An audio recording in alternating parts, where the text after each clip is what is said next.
Bonjour et bienvenue dans ce point bourse du 12 décembre 2023. Je rappelle que les informations et analyses données sur cette chaîne sont données à titre indicatif et ne peuvent pas être considérées comme un conseil en investissement. L'investissement boursier est risqué et vous êtes responsable de tous les investissements que vous faites. Alors le CAC 40 aujourd'hui qui perd 0,1 mais surtout qui est allé chercher en séance un nouveau plus haut historique sur le CAC, habituel, sans les dividendes réinvestis, avec un plus haut, on le voit ici, à 7000.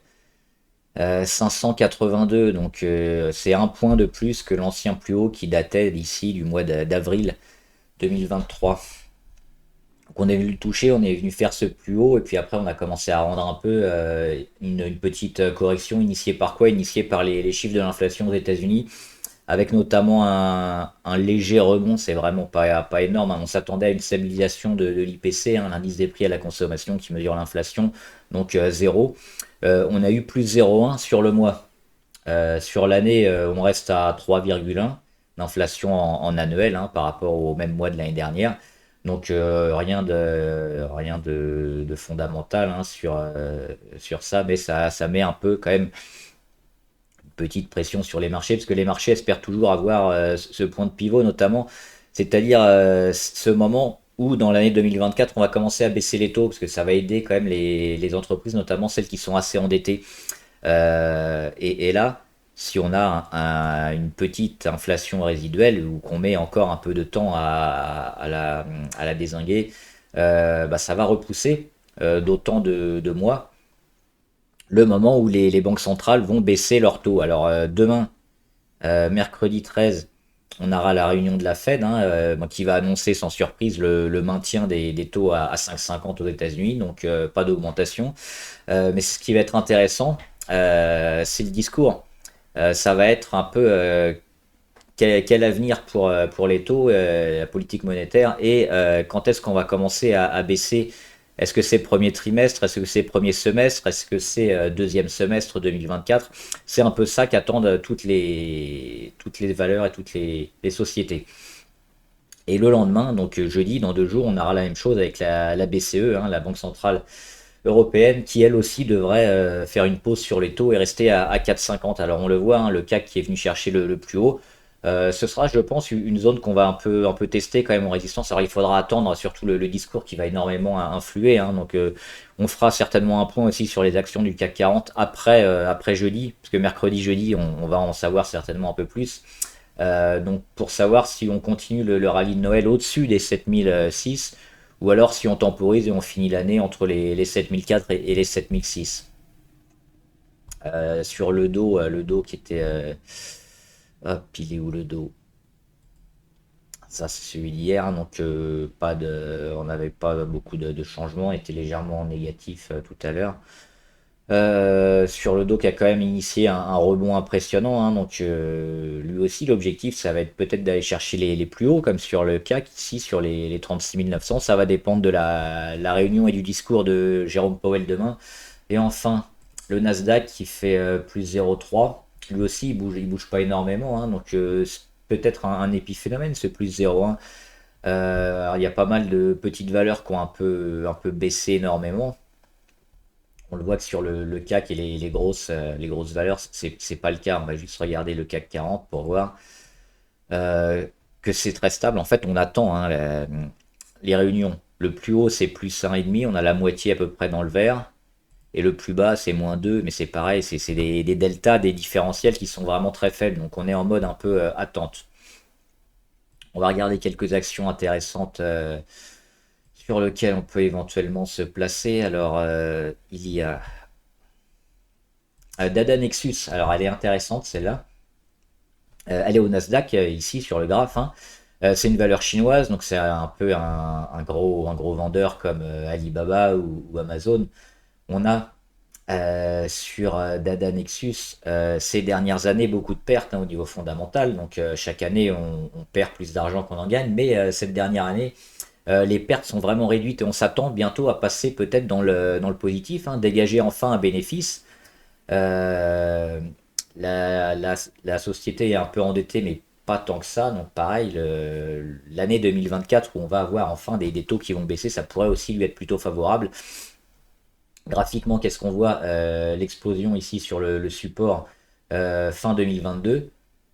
Après, elle est revenue un peu consolidée. Et là, on y revient sur le support, hein, le support des 2,9, je crois, 2,99, 2,90. C'est à peu près, hein, c'est pas au centime près, c'est en dollars. Et on a aussi bah, l'oblique ici sur les plus hauts depuis le printemps-été 2023. Donc là, on y revient. On le voit que depuis un moment, on perd plus beaucoup, hein. Donc la valorisation s'est un peu stabilisée sur les 3 dollars. C'est une valeur qui peut exploser et qui a certainement un gros potentiel intéressant pour bientôt. Donc ça vaut le coup, je pense, de se placer peut-être en plusieurs fois. Déjà une première ligne maintenant et puis à voir après si on a un début quand même de retournement ou pas.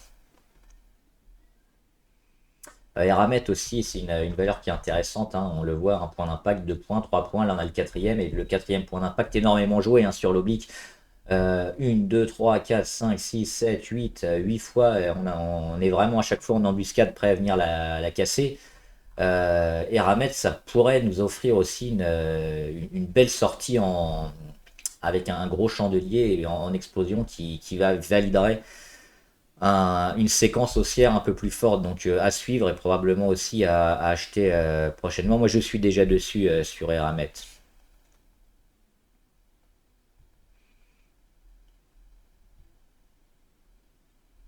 Faxiam, je vous en parlais aussi, c'est l'entreprise, hein, pharmaceutique notamment qui gère les infections nosocomiales, donc avec un nouveau procédé pour limiter les infections et une bactérie qui mange un peu les bactéries.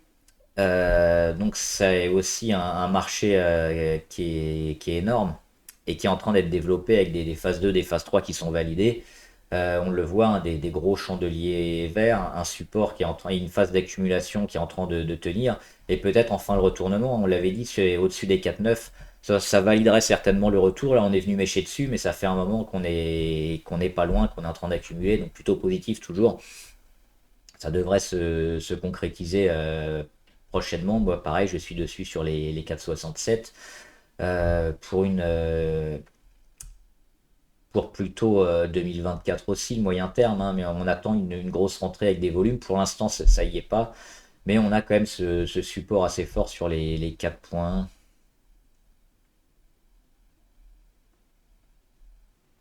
Alors Ruby intéressant. On a cet oblique ici de correction qui avait été cassé, donc on avait un premier signal d'achat éventuellement ici au 14 novembre. Derrière, qu'est-ce qu'elle fait? Elle va chercher la moyenne à 200, on le voit ici. Ensuite, elle revient, elle commence son pullback un peu bah, sur le même niveau où elle a cassé son oblique de correction, c'est-à-dire les 21,78. On le voit, on a méché dessus le 7 décembre. Et depuis, bah, c'est une réaction, hein, parce qu'on va pas en dessous. Donc on est en phase d'accumulation. Après déjà cette période où on a cassé l'oblique de correction, on est juste en dessous de la moyenne à 200, alors qui est un petit peu quand même baissière pour le moment, mais Ruby c'est quand même plutôt intéressant. C'est une valeur aussi à acheter maintenant, je pense, un temps qu'on tient les 21,7, voire un petit peu en dessous, les 21,5, 21,2. C'est positif et puis c'est probablement intéressant aussi pour le début d'année 2024. Donc même malgré le gaz et le pétrole, on voit la demande qui baisse un petit peu. Ruby, je pense qu'elle en a un peu sous le pied, qu'elle devrait repartir. Les volumes aussi, on a des pics de volume un peu de temps en temps qui sont plutôt favorables pour un retournement à long terme, hein, sur Ruby.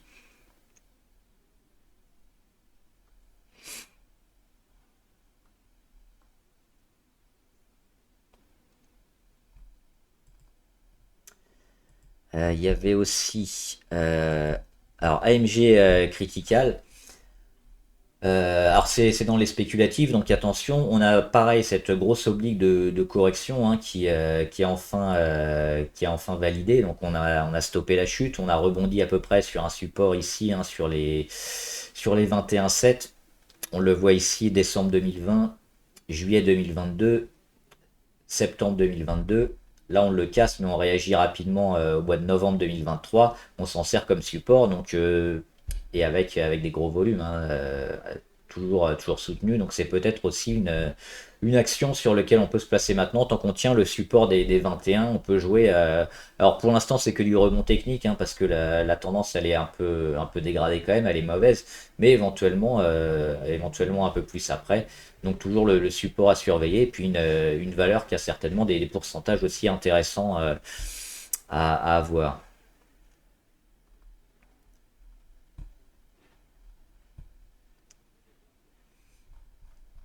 Alors Pierre et Vacances qui a annoncé ses résultats dernièrement, hein, c'était fin novembre, début décembre, et depuis qui confirme, hein, donc c'est en restructuration. Nous on l'avait joué, si vous suivez, on l'avait joué ici, hein, au début de l'année.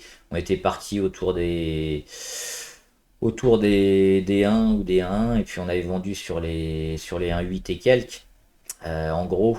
Donc on avait presque fait du x2. Après, elle est rentrée en correction. Les résultats ont été plutôt encourageants, mais ça va encore mettre pas mal de temps quand même pour dégager et restructurer ce qui s'est fait sur Pierre et Vacances, qui était pas loin du dépôt de bilan. Mais on est plutôt favorable quand même. Maintenant, c'est sur le long terme, hein, si on veut le jouer maintenant. Euh, Éventuellement, on a quand même ces beaux signaux, notamment ces chandeliers-là, hein, celui du 1er décembre, avec une grosse mèche basse. C'est racheté, et puis derrière, ça fait que monter. Donc c'est pareil, c'est un peu spéculatif, mais plutôt dans une optique moyen-long terme sur Pierre et Vacances. Post-Néderlande, c'est probablement aussi le moment d'acheter. Pourquoi? Parce qu'on est tout proche de casser ici l'oblique de correction, qu'on revient une deuxième fois sur le support. La première fois ici, hein, début novembre, c'est le support des 1,41, octobre 2020, de 2 ici, qui fonctionne bien, hein, parce qu'en octobre, mai 2023, juin 2023, et puis là encore à nouveau, dès qu'on revient sur les 1,41, c'est racheté. Donc oui, ça vaut probablement le coup. Et puis on regarde les volumes aussi, volume très important. On a cassé l'oblique RSI, on est déjà allé sous les 30, là on est en train d'en revenir gentiment. Donc on n'est pas loin aussi de casser un peu la tendance baissière, hein, qui a été initiée ici sur les 2,25. Donc pour jouer le rebond et puis peut-être le comblage de gap, hein, au moins les 1,7. Donc ça va être l'objectif sur Post-Néderlande.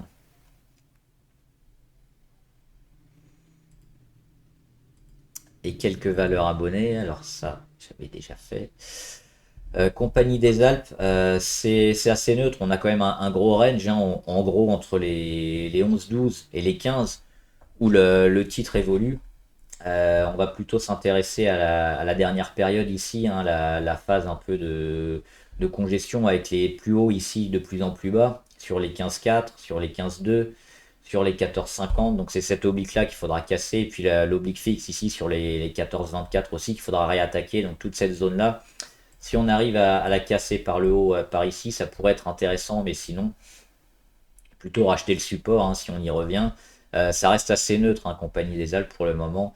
Il n'y a pas véritablement de tendance forte qui se dégage. Sur Beneteau, on a aussi une grosse oblique de correction, donc ça a été énormément vendu, mais on revient sur un gros support, hein. Le support qui avait permis de relancer un peu la hausse ici sur les 9,10. Alors, le support à 10,2, il va peut-être lâcher, on aura celui à 9,57. J'ai mis une première zone ici, on en aura éventuellement une deuxième ici.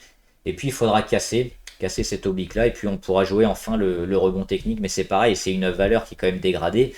Donc a priori, quand on joue ça, on joue plutôt les rebonds techniques, plutôt le court terme, et puis on regarde bien les indicateurs pour rentrer au meilleur moment et puis sortir relativement rapidement aussi, s'il n'y a pas de retournement long terme qui se précise. MIPS.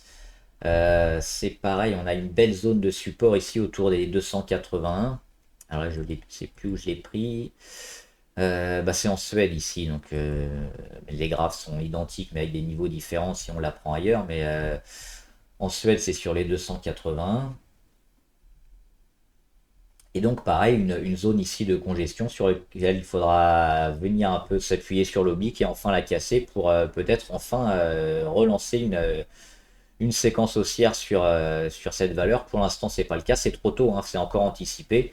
Éventuellement, on peut jouer le support sur les 281 ou le plus bas sur les 242, donc les racheter, ou la cassure d'oblique, mais là, ça reste encore un peu trop tôt, beaucoup trop tôt à mon avis. Et puis Plastic Omnium, j'en avais parlé, hein, pas mal de fois, grosse perte ici de 50% en 3 mois. un peu trop forte probablement, un début de rebond assez fort, une période d'accumulation, on casse l'oblique de correction, une grosse journée, c'était vendredi. Là, on commence à rendre tout, mais c'est aussi en partie dû au contexte.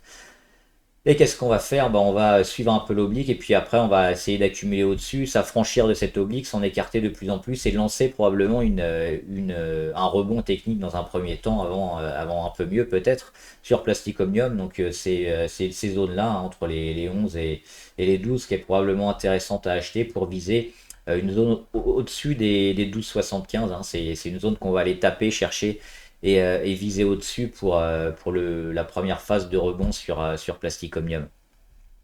Voilà, j'espère que la vidéo vous a aidé. N'hésitez pas à mettre en commentaire, hein, les valeurs que vous voulez qu'on analyse et puis les questions que vous avez sur la bourse, le trading en général ou le contexte en particulier. On en discutera. Bon trade, à plus!